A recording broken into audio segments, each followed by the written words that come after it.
Andy and I have come to Ashbourne today to visit our clients Rob and Fee, who built this house, which is a small, low-energy, timber-framed home in the garden of their previous house, which is this one here.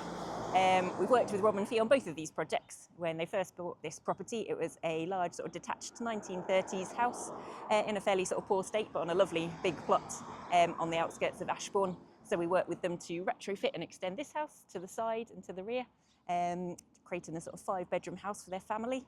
Rob and Fee lived there for a number of years. Their daughters have now grown up and moved out. So Rob and Fee were looking for a smaller house to downsize into. They realised they had quite a big plot of land and a big sort of sloping patch of grass alongside the previous house. So they came to us to see what might be possible to create them a smaller house in the gardens of their previous home. So yeah, this is the new house that we created for them. From the front, it looks like a fairly small, modest bungalow, but we managed to use the slope of the site to step the house down and widen it out as the site tapers to the back to create them a 3-bedroom home. They have been living in the house now for 9 months, so they've invited us back today to have a look round to see how they're getting on and see how the home's performing. So yeah, should we go and have a look around?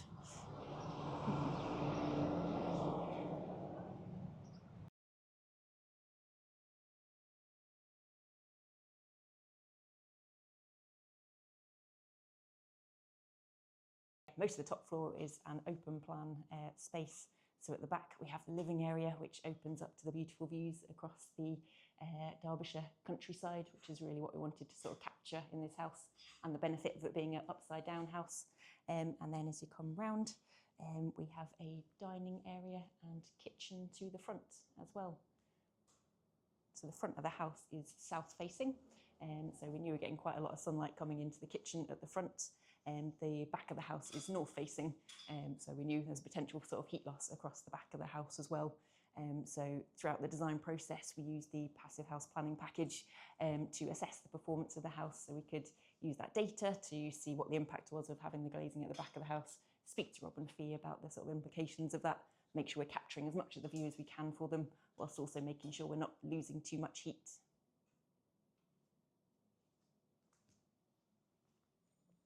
Rob and Fee have recently installed the Sedum roof on top of the flat roof area, which you can see covers part of the lower ground floor, which is why it goes out to the back slightly and steps out to the side.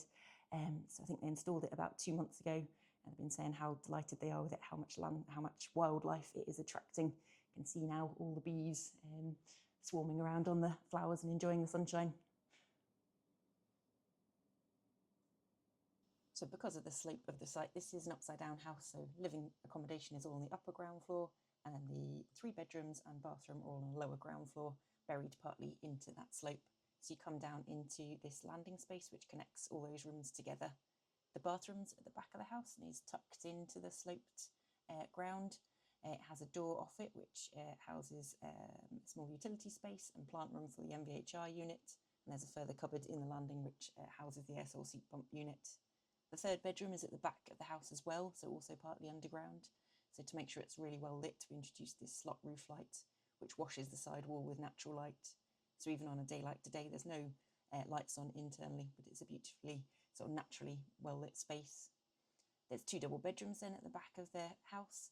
This is the master bedroom with an ensuite, and both the back bedrooms have doors and direct access out into the back garden. So we've come out the back of the house now, so you can see the back elevation of the house, and you can see where the ground floor projects out slightly and extends to the side slightly to give that slightly larger ground floor area. So there's 2 bedrooms at the back here, both double bedrooms, which open out to the garden at the back. So the upper ground floor level connects to the existing level at the front. The lower ground floor level connects into the garden at the back. So alongside the house and facing the house across the garden, we have this small garden room that we also designed for Rob and Fee. This was done under permitted development rights alongside the planning permission for the main house, and gives Rob and Fee just that little bit of extra space.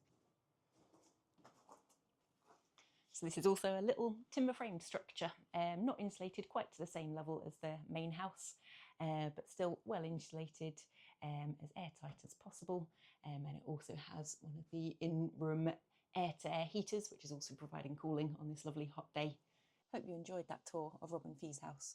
if you've got a plot of land next to your house and you're wondering about the potential, or you've seen something you might want to build on, feel free to get in touch. We're happy to have a look.